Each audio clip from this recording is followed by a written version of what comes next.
So what happens next?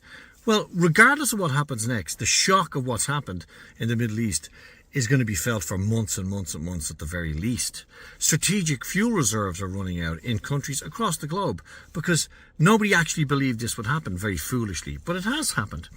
And there is no motivation for the Iranians to end this war quickly. Name one single reason the Iranians would come to a peace agreement table with the Americans, who started this war with absolutely no rationale in reality. And by the way, began their bombing 27 days ago while they were sitting at the table with the Iranians, telling them and telling the world that they were very close to doing a deal to prevent a conflict in the Middle East. In the middle of that, Israel and the United States began to obliterate Iranian infrastructure, its military infrastructure, its leadership.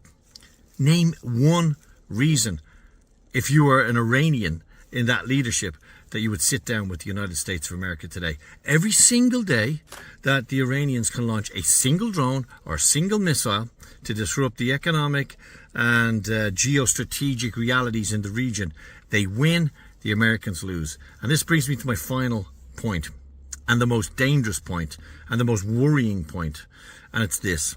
Because of the hasty, ill-thought-out, frankly delusional idea that the Americans obviously believed, or Donald Trump believed, or his cabinet believed, that they would be able to, from a remote position, prosecute a regime change in Iran, which obviously hasn't happened.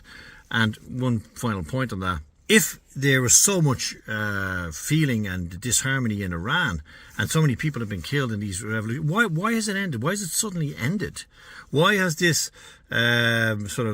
national movement for freedom against the Iranian government, why has it completely disappeared? You'd imagine that if there was momentum for regime change or for a revolution in the country, the fact that the military, if we're to believe what we're told, has been completely obliterated, and the command and control infrastructure of the military and the leadership of this country has been completely wiped out, as we're told by the Pentagon and by the White House.